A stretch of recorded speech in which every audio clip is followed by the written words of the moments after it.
Shalom, shalom, bien-aimés dans les seigneurs. Un grand merci na bino nyonso bozola na biso de partout. Bonzambe na bonzambe lola ezofuta simana to ya koloba kenzamba boto kwaye. Lisusu wapi na maso azo sele biso elongo na pasteur Feza Misia. La bouche autorisée de l'Éternel depuis Zurich na filo mukoya motema. Ya bivens de homo depuis Londres pe na mama Gisèle Luke le motema papa Emmanuel na Boston. Bonzambe na bonzambe Yesu nde mosuki si bien aimé bana na matali mboka papa mboka na ndenge ezokendele papa par rapport pe ke ya ba prophétie mosuki ozwaki pano ke nzambe alobeli yo ke président Félix ne eza président ke nzambe aponi akozwa deuxième mandat par rapport ya bamakambo ezokende ndenge ke ezoyinda kuna na est na biso papa c'est comme si que comme on s'annonçait mal ezokende na contraire ya professeur Pesaki. Merci beaucoup papa. Na pamboli kombo ya nzambo ya kelili kolompense. Yesu Kristo nzambo ya salibiso ngulu. Tozala sur ce plateau. On a pu échanger. Papa na lolenge na tamboli na nzambe na vi na ngai. Na kotika la kondima jamais kenzamba kosaka. Na kotika la jamais kondima kenzamba lobaka likambu aboyi kokisa yango. Parce que ce que je peux dire aujourd'hui ndenge na vandi boulot. Nazate parce que na botama na libumu maman nde nazana ko moitilelo. Mais naza produit un incendie l'éternel. Quand j'ai fait l'AVC, un AVC grave, Moussissa Yamutu, et 4 années, herbe médecin, bazo mon cliché, bazo paniqué, bazo penser qu'il faut pas faire la moutou nangai, ainsi de suite, en Zambaboy. Se passe qu'avant que je ne me rende à l'hôpital ce matin-là, Zamba Ibsa Gungai, retire l'infirmité.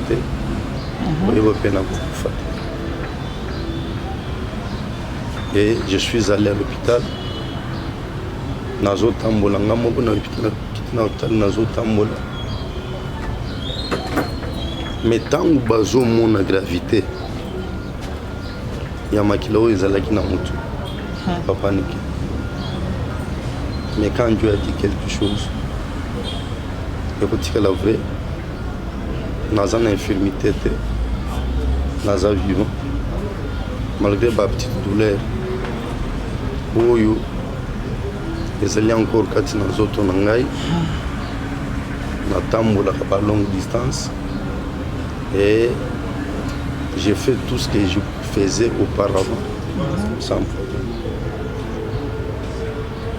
Je signe encore et je persiste au mois de novembre de l'année 2018, un vendredi, on était en prière, Dieu nous a parlé pour nous dire n'ayez peur de rien. À cette époque-là, la provision de gauche à droite, Banga, contingent américain, où ils sont en Gabon, en Amérique, sur place, en cas de besoin, pour intervenir dans la RDC. Nzamba Ibsuso. Après ces élections, comme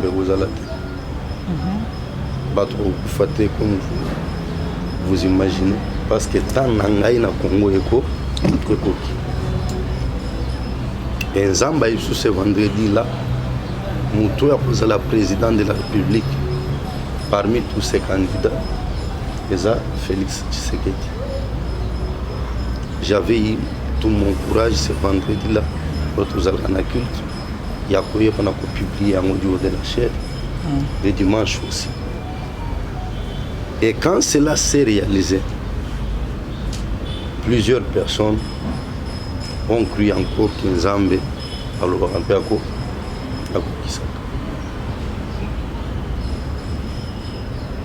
et signe qui commence après l'élection, il y a Félix Tshisekedi.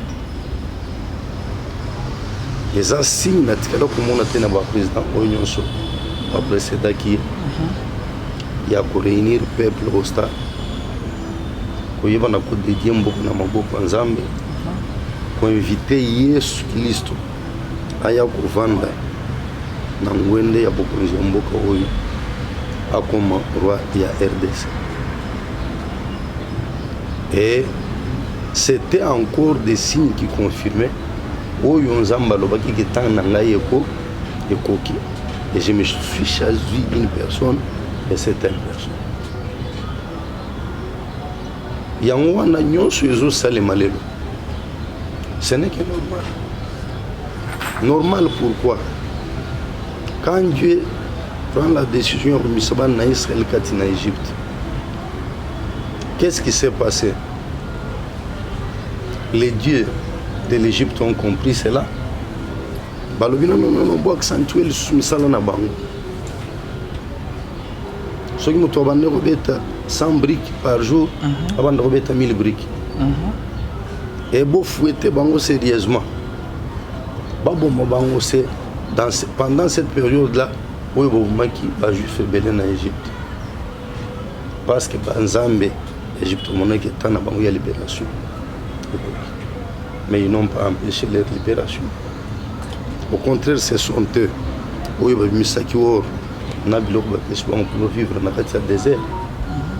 Mais arriver dans le désert vers la terre promise, Bitumba boni bango bokutani na monanzela. Bitumba ebele, ça n'avait pas été facile. Et naebisaka yo la fois passée que bitumba oyo eza nini. Eza bitumba ya moi na molili. Pour na molili, il fallait qu'à la tête de cette nation, tous les sous un président oyo azana ngambu ya molili. Et quand nous avons maintenant un président qui parle publiquement de Jésus-Christ, qui adore publiquement Jésus-Christ, voici pourquoi le monde des ténèbres est élevé. Je m'excuse. Effectivement, c'est le deuxième mandat, parce que tout le monde est convaincu au moment où nous parlons. Le deuxième mandat. Et il y a les autres aussi qui pensent qu'il y a un deuxième mandat. Bon, on a lingi polémiquer les colonnes à Yangote, Nazo Tikala, Nao Yunzambe, à Ebisaki Ngai. Mais aussi, Nabotami Namboka Oy, n'a fêté 50 ans Nangai Namboka Oy. Nabotami Sumubutu. Nabot. Moni pouvoir ya Mzee Kabila, pouvoir ya Joseph Kabila. Il n'y a aucun président qui dans 3 ans a fait le peu que nous sommes en train de voir. Ça sous-entend la volonté de faire. S'il y a assez de moyens. Je n'ai vu aucun président qui a voulu à ce qu'il y ait transparence dans la gestion de la chose publique. Je n'ai vu aucun président Oyo a c'était sur la justice, quand bien même il y a encore des petits problèmes. La justice est indépendante, moyen à bande pour s'interférer pour dire non, pour condamner tel boutique à tel. Mais souvent il pleure pour faire voir que non.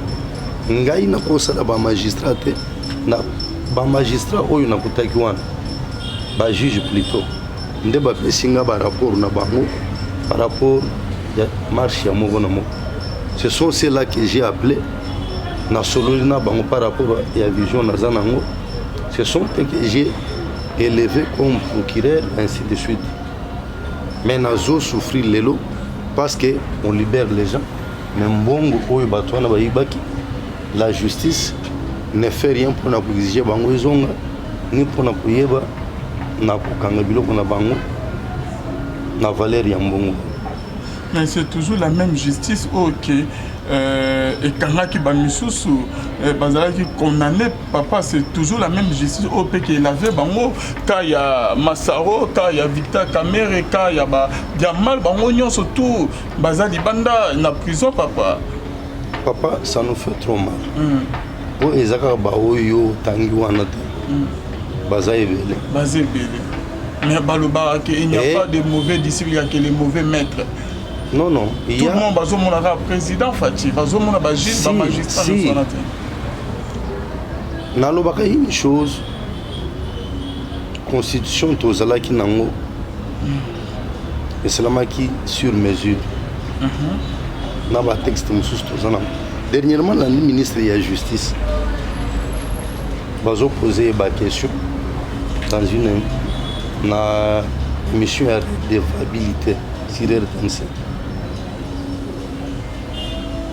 Bazo est même un magistrat Bazo Sal, pas procureur Bazo Sal. Yo aux ministre de la Justice, ministre de la tutelle. Pourquoi on pose la décision peut-être pour punir, pour faire ceci, cela. Ministre, j'ai vu cette dame à Zoloba, mais avec des pincettes au cœur. C'est comme une personne qui souffre. À Zoloba, le problème qu'il y a ici, c'est quoi? C'est un texte que vous pour régir. Naza ministre de la Justice. Mais, ndenge naza boy, naza na pouvoir ya ko sanctionner. Naza na pouvoir ya ko décider. Pourquoi? Sanction ya ba magistrat, bazo yango, ba pesi yango na au conseil de magistrature. Mais au conseil de magistrature, ce sont des magistrats eux-mêmes. Et na au conseil tango bazo siéger, ministre de la Justice azalaka, président de la République azalaka. Et tango bakoye leka a mutwana petina. Toi, tu crois que Ndimaba Longolé na magistrature? Non, Bakoluka, toujours moyen yako, non, va blâmer. Et c'est ainsi que, tant d'abord, na niveau où on a impunité, les alliés gérés par ceux qui sont censés punir. Mais si les simples magistrats, où il y a un dossier, Bazo, Talisa Yembong, et ainsi de suite. Qu'est-ce que lui va faire? Azana salaire Yamuki. Azana Ndagoute, Azana Moutoukate, on préférait à son mandat, à son Moutou. Mais pourquoi? L'État est appauvri. L'État n'est pas en mesure. Il y a couillé pour couper sa salaire ou il faut sommer la bangonda pour Moutou. C'est maintenant que l'État commence à se rechercher. Mobutu Alungwa a tika bidien na ba 800 millions de dollars. Mouzé est venu, nous savons qu'il a dirigé les pays. Sous Joseph Kabila, Bidier, le Matlakiti, après 18 ans, on a 4 milliards de dollars. Et aujourd'hui quand même, le chiffre il y a 6 milliards, 10 milliards. Aujourd'hui quand même, comme dernièrement j'ai suivi que déjà au mois de mai, l'État il va couvrir déjà le budget il y a 2022.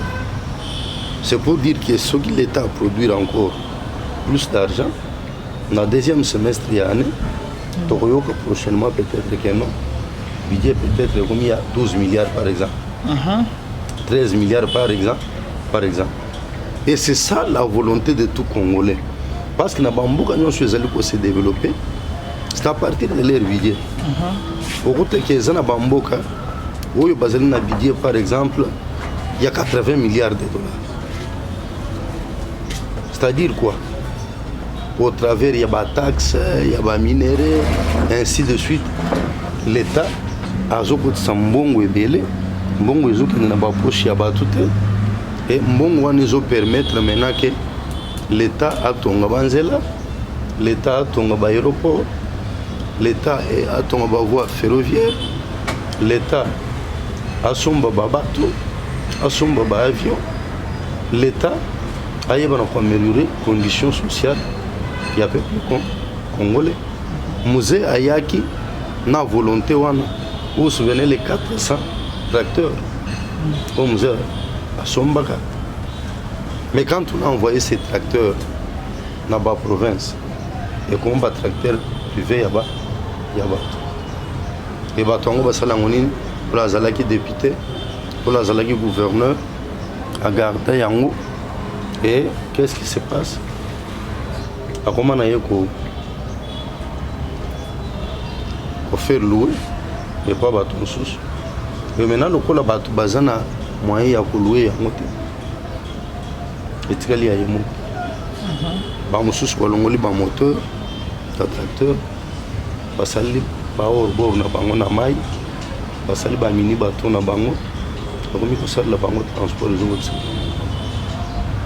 Baboui et ça le bilan.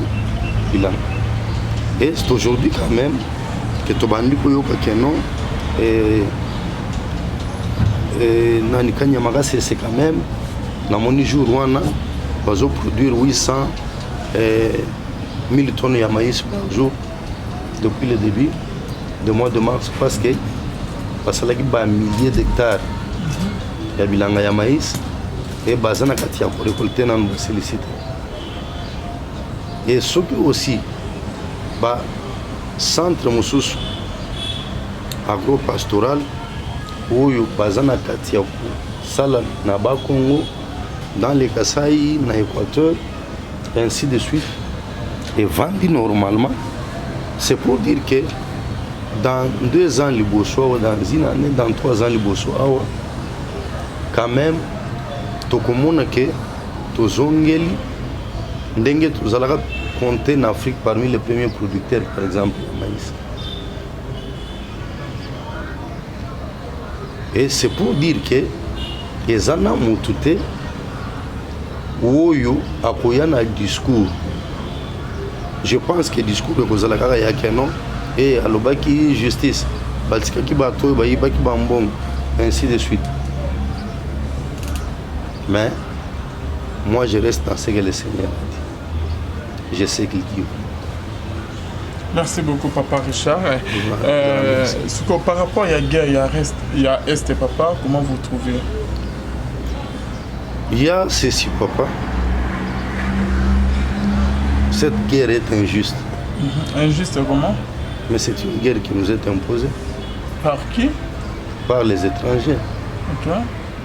À complicité avec les fils et filles de cette nation qui sont prêts, qui sont capables de trahir leur propre nation au profit de l'argent. Okay. Entre autres, on a qui député Mbosso Alba, il y a d'autres députés, ok. Bazasima guerre, c'est bientôt là-bas au Kangabongo, arrestation là-bas. Papa, je n'aime pas ces discours-là, moi.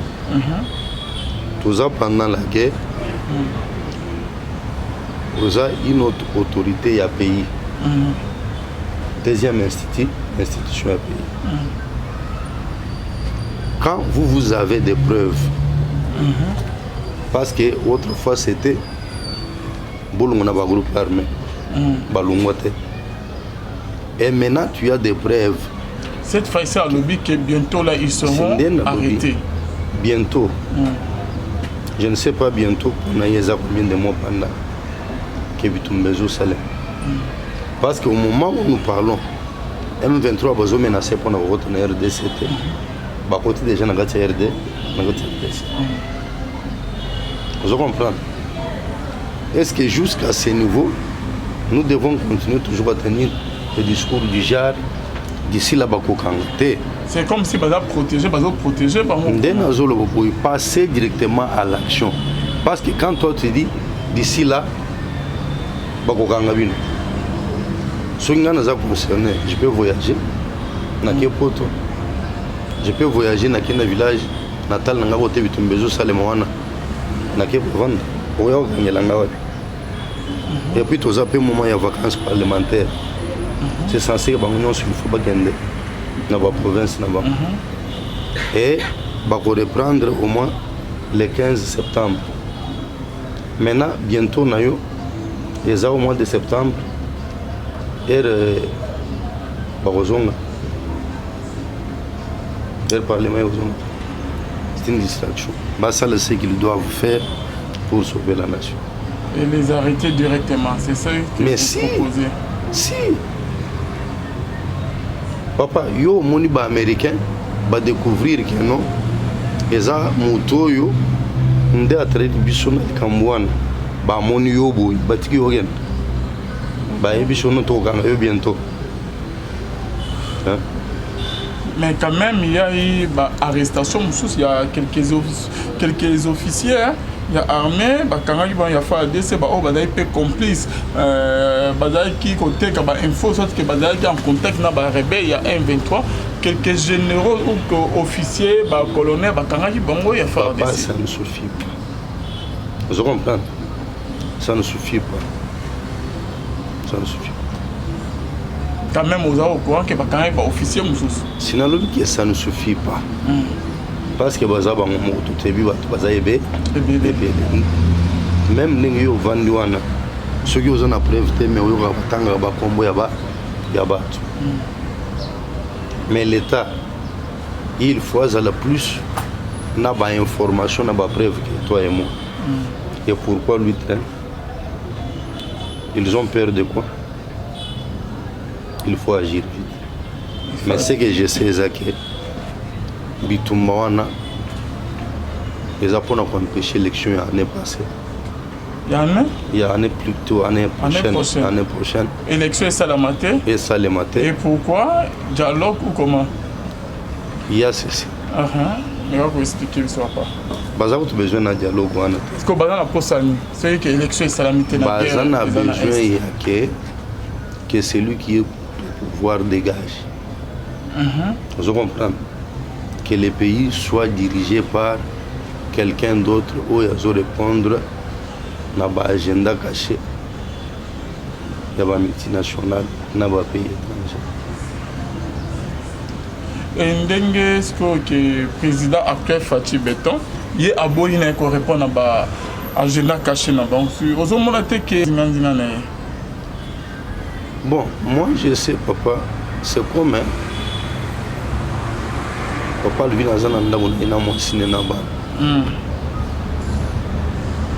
mais moi j'ai aussi mes intérêts. Je vois que la cause peut pas intérêt, la cause s'approprier moi na choix na ya frère Alvin, la cause moi sinaï, na ko botule mutu na yo. Je sais que je n'ai pas raison, vrai ou faux.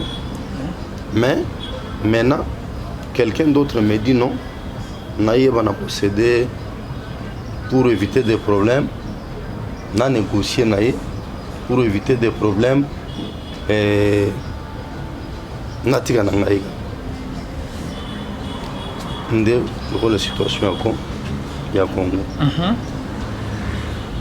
Parce que tout le monde dit quoi? Il faut négocier avec les Rwandais. Est-ce que c'est le Rwanda d'abord qui nous fait la guerre? Non. Le Rwanda banabiti. C'est ainsi que le président actuel est allé vers cela. Pour leur dire ceci. Minerai Isaïbe et Bede. Au lieu de y Tangata, venez. Tovanda, pour le bilan, nous avons exploiter l'hôtel. Bisognoso, tout ça, le travail, gisement, de quoi produire combien, vous exploitez pour combien de temps, et qu'est-ce que vous allez gagner, qu'est-ce que nous allons gagner. C'est tout. Mais ils refusent cela. Leur problème, c'est quoi? Ce qui va payer sur la mine, tout ce qui s'est fait dans cette mine-là est allé pouvoir. Est allé pouvoir. Bangonde Bayaka, et puis sûr que non, en est où qui 5 millions de dollars, il peut on dit 5 millions de dollars. Et puis on a 5 millions de dollars, le rôle est impôt, la taxe. Et ça y a 100 dollars, l'État aux 100 $, non, c'est ça le plus grand problème. Et à défaut de cela, tout ça, la Kabitumba, tout le temps, tout le monde utilisé, tout exploité clandestinement. Bon, on a vu sur les autres côtés. Bazo banabiso ba congolais oyo bazo sala l'exploitation bazo financer aba mobulu bazo mona pasi bayena ba minéraux wana place na ko pese $5,000 na pese $500 et puis il se contente de ces $500, c'est fini, le reste on a gagné plus. C'est ça le plus grand combat que nous avons. Et pour le moment, papa, vous avez très bien, vous avez très bien par rapport à Kabila, et là, toujours à Tchateti, Kabila le père, vous avez bien Soukaki. Par rapport à cela, papa, net que vous avez d'abord Oyo, vous avez le pouvoir dans le pays africain, papa. Vous avez montré que vous avez mis à Bampé et que vous avez dit que vous avez mis à Namboka. Parce que biso toza un embargo ya ba armée ya arme to sont ba arme di bandate et ba rebelle wana bazo fournir bango ba arme ya makasi koleka netolobi ke za ba mindele ba o baza di banda ozo monter que tozo courir risque mo wana papa Richard. Papa est-ce que ebi ke mzee asomba ka ba arme? OK. Est-ce que ebi que Joseph Kabila asomba ka ba arme? C'est pour vous dire que embargo ezali peut exister. Mais il y a toujours des moyens par lesquels on peut acheter des armes quand bien même les abachemins de tourner et des fois difficile. Mais tout ça c'est fait à dessein par la communauté internationale. Parce qu'embargo on a eu Tawapi. Bayebaki qu'il faut faire partir Mobutu. L'armée Mobutu a zanangweza makasi. Et ceux qui Mobutu tout China kati embargo te achia barme pour nous na pouvoir de vous difficile. C'est ainsi que va saler le na bangwana ba embargo ya bar. Et Barmé Afdel va faire partir Mout. Mais qu'est-ce qui a fâché Laurent Désiré Kabila? Parce que tant que Laurent Désiré Kabila a eu comprendre que maintenant je découvre que ce qui nous accompagne, les alliés pour la libération du Congo. Mais la vérité, les alliés pour dominer sur notre nation.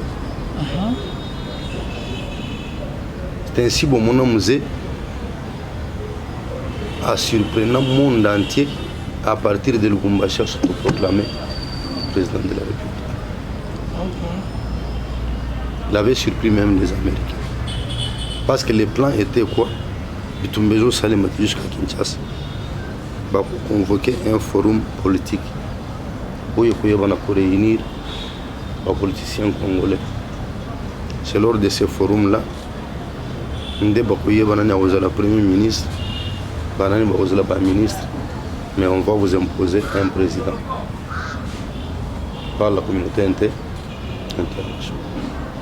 pour la transition et pas préparer un président qui va passer après les élections.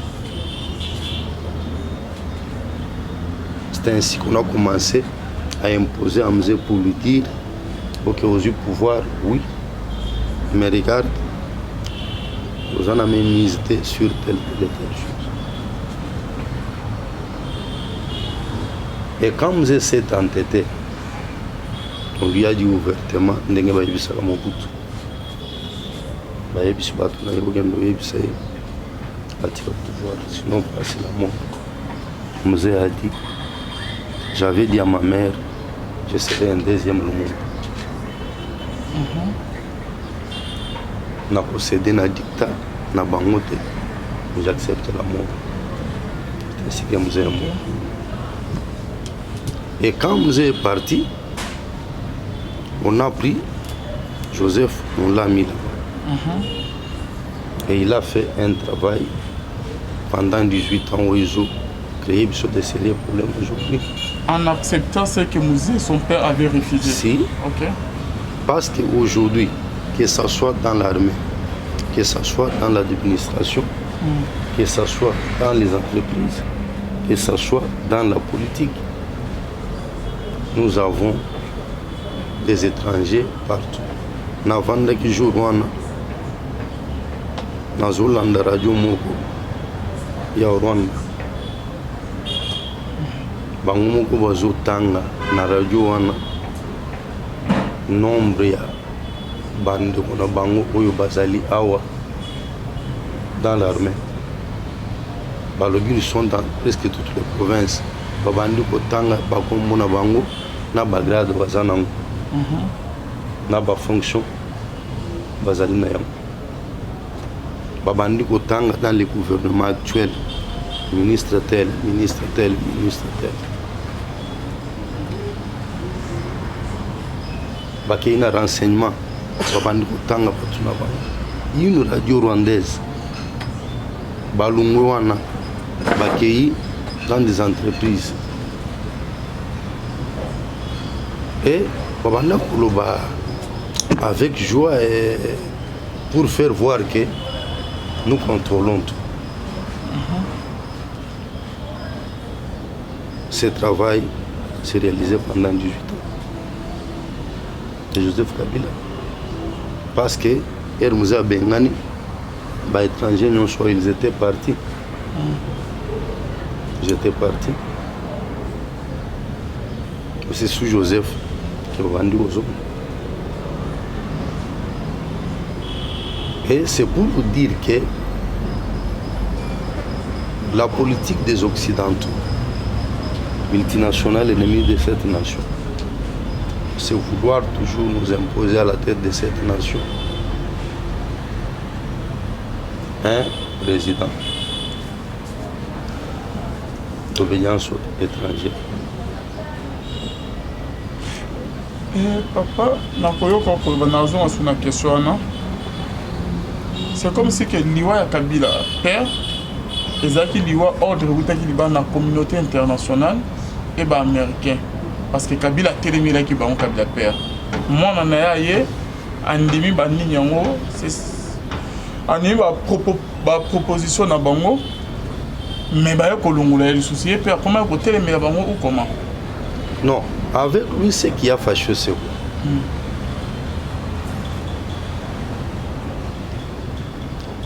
Quand il est allé vers les Chinois, dans le Cambouis, il y a 5 chantiers. C'est là où Tibor s'est bandé avec les Occidentaux. Donc, il avait soutenu. Ok. Et depuis lors, il y a sainteté entre eux. Il y a des parents qui ont été parce qu'on lui a dit aussi qu'il doit quitter le pouvoir. Et c'est ainsi que YEP, le rôle de qui ferme, a changé le code minier. Nanko, on m'a dit pourcentage où il faut. Entreprise minière va vendre l'État. La multinationale, particulièrement pour se payer dans notre temps. Vous comprenez? C'est là où encore que la rivalité entre Bango et Lipier auparavant, c'est ainsi. Et le lot peut pas comme imposer sur la fatigue. Bon, le plus important pour la fatigue, Abimina entraille na bango. Donc prendre Abimina entraille le peuple Congo, congolais. Mais bada quand même à pouvoir mon numéro de compétence de solo. Bon, je ne refuse pas. Ils sont riches, ils ont des moyens, ils influencent le monde au travers il y a pas pouvoir na bango, on a richesse na bango. Je ne refuse pas. Mais nous sommes un pays, nous avons droit à un avenir meilleur. Papa, toi tu crois qu'Nzamba pêche toutes ces richesses dans cette nation? Pour nous, on a été pauvres. Les lots en Belgique, où est ton ami na mbongo wa caoutchouc, il y a Équateur.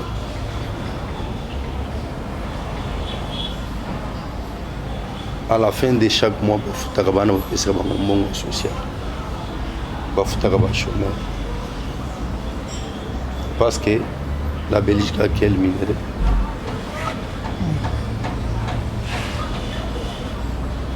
C'est les diamants de la RDC, c'est le caoutchouc, c'est l'ivoire, c'est le cuivre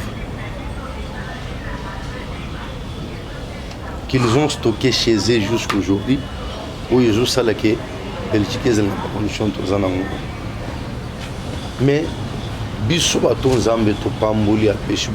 Papa, je vous dis dernièrement hier dans autre là carte minière à Bas Congo. J'ai posé une question à Bande de Bas Congo, richesse ni Israël à Bas Congo. Parce que l'anga ma solo saf, misili, mbassou, ainsi de suite. Mais je leur ai dit en commençant par Kassangou ici, et Zana Oro Belé, la province de Bas Congo. Les Blancs savent, c'est là. Et ceux qui ont talibé tu as pouvoir de Yagabila et belé ba sumbi ba concession zelawana ya ba Congo ba clôture ya minen. Vous savez pourquoi? C'est quand ils sont tombés sur cette carte là minière ba place et belé ba sumbi la seule ba concession ba clôture wana les ana pour na sena ya. C'est parce que ba yebi que à un certain moment l'État le bakeno Azoban doit exploiter et comme les concessions. Il faut l'État expliquer. Ou bien il faut bailler l'État aux Ndambu, article les Ndambu parce qu'ils ont ma belena. Et bakiye pas ya banfumu bape ça bango mungu. Ainsi de suite, on fumu atekele bango zambo. Tu vas payer 10 000 $, va payer peut-être mungu, il y a monnaie zambongo ebe. Mais bon, fumu ebele abagongo ba kusimba mutu le moment venu. Et ba kozala le sunali lo bomo. Et papa, pourquoi que RDC va payer belé en Afrique? Pourquoi ba mindele communauté internationale na ba les comme ça ba toujours na mis na RDC tandis que ba payer Afrique est belé. Pourquoi ka biso? Je vais te répondre. Ngai na lobaki za malchance. Oui, qui suis d'abord colonie personnelle, il y a le droit de Belge. Je comprends. Parce que tous les qui RDC, il y a le droit de Belge. Il y a des bouts d'hommes qui vivent là-bas, qui sont ces travailleurs, qui caoutchouc, ivoire, qui bouillé, mais au final, on a une film. Et la communauté internationale, comme on a fait, non. Zobo m'a pas tué belé. Ndeba yaga ko exiger roi de Belge. Aïe, on a posé RDC. Après ça, on a mon bourreau à Belgique. Et comme colonie, il y avait Belgique. Et pour la mission de l'indépendance, les la décision en il y a pas Belgique. Décision de la communauté internationale. C'est ainsi que depuis les années 60, avant 60 même, Troïka Moko, c'est la Belgique, c'est les États-Unis d'Amérique et la France. C'est que tout le monde est Timbour et Abatunion, il y a Abatunion sur Bazana Lilo, Bazana Lilo Balikolonang. Et le rôle est comme on est Timbour et Abatunion. C'est ainsi que nous sommes pour vendre. Je pense que non, Ngaï, la Congo, le minerai Boyezali, nous avons besoin. Il faut nous zoyer. Oui, il y a téléméaté, ainsi de suite. Ce qui va me dire que non, il faut bien dans les alliés, il y a un toyokan. C'est ce que nous devons faire.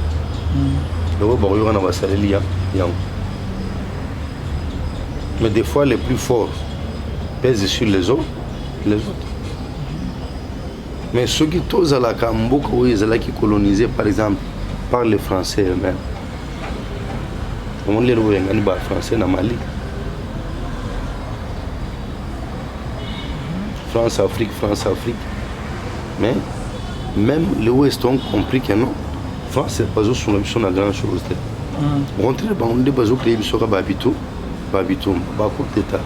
Qu'est-ce qu'il faut faire? Marambouane à France-Afrique.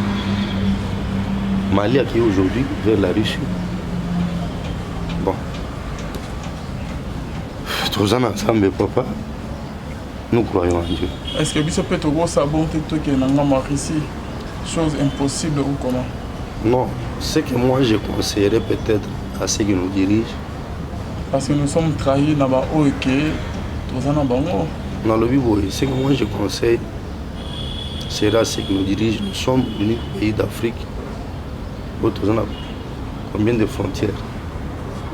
À peu près 9 frontières. Mais armée tous en Angoïsa.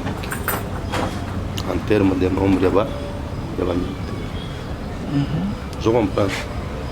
Baoyo Bayaki, le Koulabazari n'a plan à Bango pour Zabiso. Oyebi qui Mobutu avait mis tous les moyens nécessaires pour former une grande armée, une puissante armée au cœur de l'Afrique. Mais James Kabarebe a signé ça Bango Nakito. Baex phase. Batoyo Batangi na Académie Yaminene, na Israël, na France, na Amérique, na Égypte.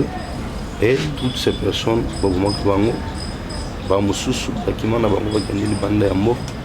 c'est ainsi qu'aujourd'hui, les Lobazans à Brazzaville, ailleurs.